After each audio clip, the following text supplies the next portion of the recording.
Well, hello, model car fans. Welcome to the Muscle Car Modeler. My name is Rel, and this week I've got a completed build here of a 1985 Porsche 911 Turbo. Now, this is one that I remember building vaguely as a youngster kid when this kit was new in like 1985, 86, whenever it was available. Now, when I was going and buying kits, I didn't get to too many hobby stores that actually carried the Testors kits. But I do remember going to Lionel Playworld, which there was one here by Metro Center, and this was in the late 80s, and getting my mom and dad to buy some of these kits. And that was the only place that I had seen some of these Testors kits. Now, I had built this one, and I know I had built a target top version, and I also got a slant nose version. And I know I had those three, and I believe I had a 928, the one with the round headlights that tipped forward. I had that one, and I think there was one more that I had. I don't remember too much about them. I built them. They were not easy to build. They were, for me, very challenging to build. And I remember they didn't come out very well. And like this one, it eventually, my original build became a junkyard. Matter of fact, all of those Porsches, I ended up taking them all apart and turning them into a junkyard, and it just went from there. I didn't get them done, and I was pretty proud of them how they came out. This one, I remember painting it bright gold, just spray paint bright gold, and eventually these mirrors and the wing ended up on my 49 Mercury that I built in high school. So in the 90s, those parts ended up on that car, which I feature that car on the channel. But here's a picture or two of it, and I did end up rebuilding and repainting that one a similar red, but not the same. But that's where some of the parts went. But most of these just went into my scrap pile or just vanished. I remember building it, and about 10 years ago or so, I had kind of mentioned this on the channel as well. I had picked up a kit that was basically the decals were shot. And here's the decals right here. So that kit had these decals in them, and you can see they're just trashed. But the rest of the kit pretty much appeared fine. But for a few years, I was just keeping my eye out for some decals. And like on eBay, I did eventually pick up like this sheet here, but it only has the nameplates and stuff. And this is from like 2012. So I had picked up those decals and had them, but it didn't have everything. And it was like, okay, no big deal. But last year at Model Zona, which was just a little over a year ago now, because we just had the latest Model Zona show, I was there, and one of my friends was hanging out with him, and one of his buddies walked by and picked up the kit. And there wasn't a whole lot of automotive kits there at the swap meet area, and he managed to pick up this exact same kit. And he was talking about what he was going to do to it and all this other stuff. And I thought, oh, cool. But when he mentioned that he wasn't going to use the decals and was going to make a custom, I spurted out real quick. I'll give you $5 for those decals if they're good. So he's like, okay. He handed me the box, and I opened it up and I dug the decals out, and I did get them for $5. This is a portion of the set here and another section, and they looked pretty decent. And I was pretty excited about it. And so I had them in the stash. And it was like, okay, I can eventually build this kit. And I was just kind of looking it over and dreaming about it. And it's like, no real big deal. And I wasn't too motivated to get it that time. So, I had a couple of sheets of decals and a kit. Go a few more months to the Desert Scale Classic, which was in April of 2022. I had ran into another vendor that had a bagged kit that was missing decals, but it had a whole nother kit, and it was like $6. So I ended up grabbing that one. Now I have two of them, both Testors versions from 1985. So it's like, all right, now I got two. I don't really know, did I really need it? I didn't think so. And so I'm like, well, maybe I'll build one of these, and now that I got an extra one, if I mess up, no big deal, because I remember it being a challenging, difficult kit. And with 160 plus parts, as it says on the box, it is a bit challenging. And some of the parts kind of just hang there in limbo. And it's a little, unnerving as far as how it is. I mean, as you see, the tires kind of float and getting everything to fit and some of that stuff. And this falls off very easily. But get that back on there for now. And it falls off very easily. And just some of the detail things, like you have the option of cutting the trunk open, which I did, and then I cut the windows open so you can see in there better, because it comes with the molded closed windows up section, but it tells you in the just instructions that you have the option of cutting them. So I just wanted to make it more visible. I like the windows down on my models so you can kind of see the interiors a little better, although the dust gets in there easier. But then I had that kit. So I started tinkering and playing with it. I kind of showed it on the channel in one or two that, yeah, I was playing with it and I was doing it. So I started to build it, and I decided I wanted to do champagne gold. So this is actually champagne gold, and it's, to me, a spray. I don't remember the number, but I was just playing around with it, and I remember I liked that color. And so my local hobby shop, Andy's Hobby, actually had that color.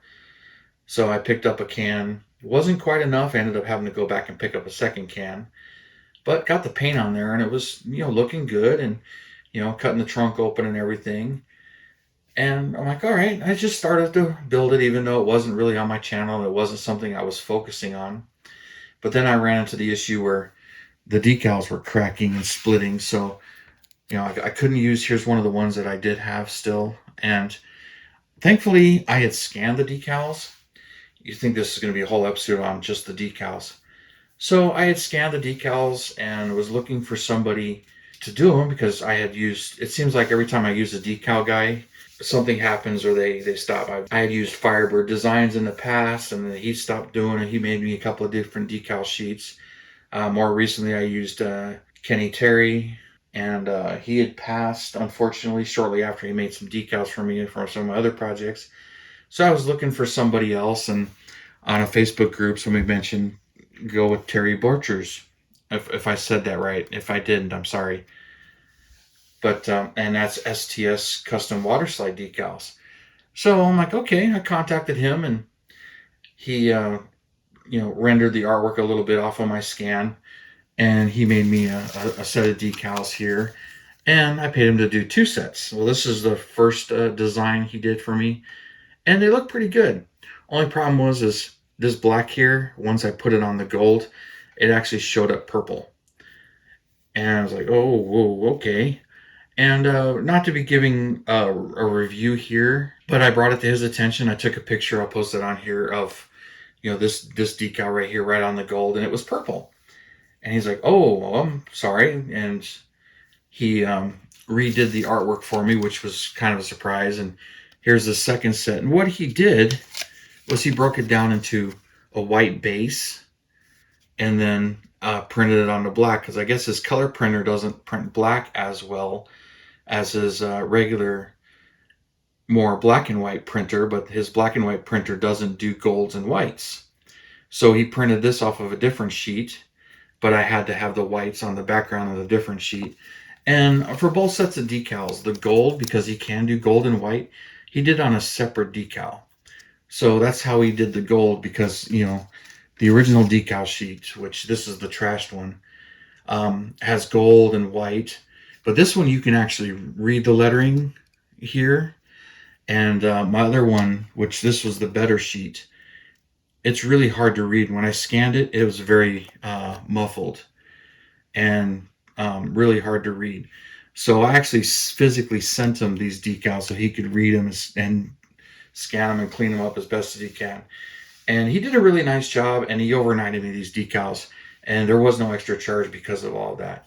So, I mean, this guy, he really, stood behind his work. So thumbs up for that. And, he printed me up 2 sets of sheets.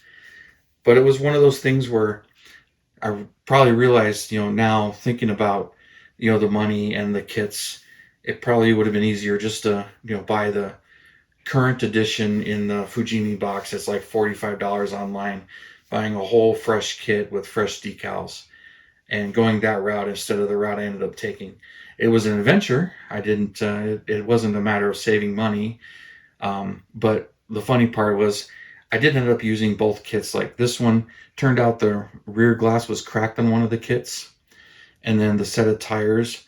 One of the kits actually had 3 rear tires and 1 front tire, but it had 2 front rims and 2 rear rims, but the tires were kind of mixed up.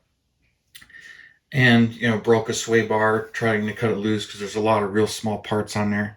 I'll start showing you the detail. And even like this wiper arm, cutting that off of the tree, I had 1 break, so that's was a problem. And then this hood doesn't fit very well because after the clear got on it, it kind of swelled up a little bit and it doesn't stick onto the body very well. But I did open that up and detail out the front trunk area, the frunk. And I kind of enjoyed that. And I did do the 2 oil cans, the compressor, and even the tray, which all of this stuff just kind of floats in there, the tool bag here. So I did do all of those. And here's the underside of this thing. And there's a lot of nice detail that I, did here and painted, but the wheels here and the decals, and there's that beautiful motor in there. Now that motor, that is a pain in the butt and a work of art. So there's the underside. If you're familiar with this kit, you know what it takes to put all that together. And there's quite a bit there. And it's funny, since I had 2 kits, I decided, all right, I'm going to build the motor on the other one. So when you put the motor next to the thing, it's hard to believe that this is inside that. But the other part of it is, there's literally, I had to count 48 parts to this motor to build this. And then on top of it, there's another 4 for the stand. So there's 52 parts standing here right in front of you. So now, that other kit doesn't have a motor. I put the decals on this one as well and detailed it up pretty much the same as the one that's in there. But once it's in there, you can't see it. There's so little bit to it. But 3.2 liter flat 6 turbocharged behemoth. I don't really know a whole lot about Porsches here, but I think they're really cool. And the styling, I always thought they were just kind of mean with that wide body and flares and some of that stuff, and this big whale tail wing. I always thought that was cool. But the slant nose is actually my favorite of these 911s, and I did pick up one of those kits as well when I started reminiscing and building this one. And then also there's the 73 911 RS that Andy's Hobby had, and I wasn't really looking for that, but he had it, so it's like, all right, I can buy that here and not pay taxes and shipping. Well, I pay tax, but not pay any extra shipping and get it for under 40 bucks. So I picked that one up. So I'm like, okay, I got a couple of Porsches, but I haven't built a Porsche model kit since back in those 80s when I built those 4 or 5 of them, but none of them survived. So it was kind of a reminisce for me to go back and build something like this, but really didn't research the car, just pulled up a whole bunch of pictures online and followed it as far as detailing goes and enjoying it and just having some fun, but didn't really research this one like I do some of my other ones. Just built it box stock and just enjoyed it slowly and didn't stress it out. But since I had that second kit, I'm like, I got to build the motor and put it on a stand, because once you build this motor and then put it in there and then drop the body on it, you really can't see too much of it.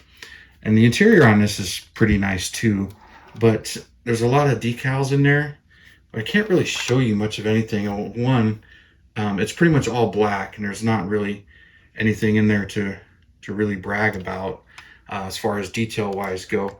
It's nice stuff in there, but it's typical Porsche and it's typical black. So looks pretty good, but I'll get this on my display case and move on. But being one that I really wasn't planning on focusing on and building, I did manage to get it done. So here, I'll put all some of this stuff here, which it comes with all kinds of stuff. But getting the decals on these oil cans was kind of challenging. But they came out.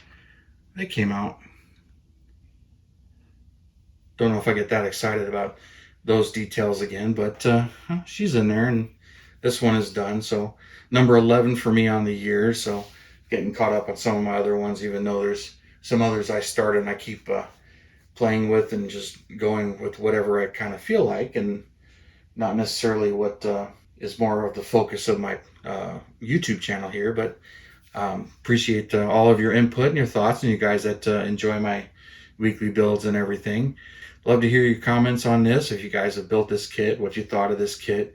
Glad to have got it completed together, and get some of my Lamborghinis possibly done eventually, and some of the other 80s kits. But I've been doing a lot more of the 80s and 90s stuff lately because that's what I've been reading about. But this is one that just I don't know, just got started on it and just been playing with it here and playing with it there, and now it's done 6-7 months later.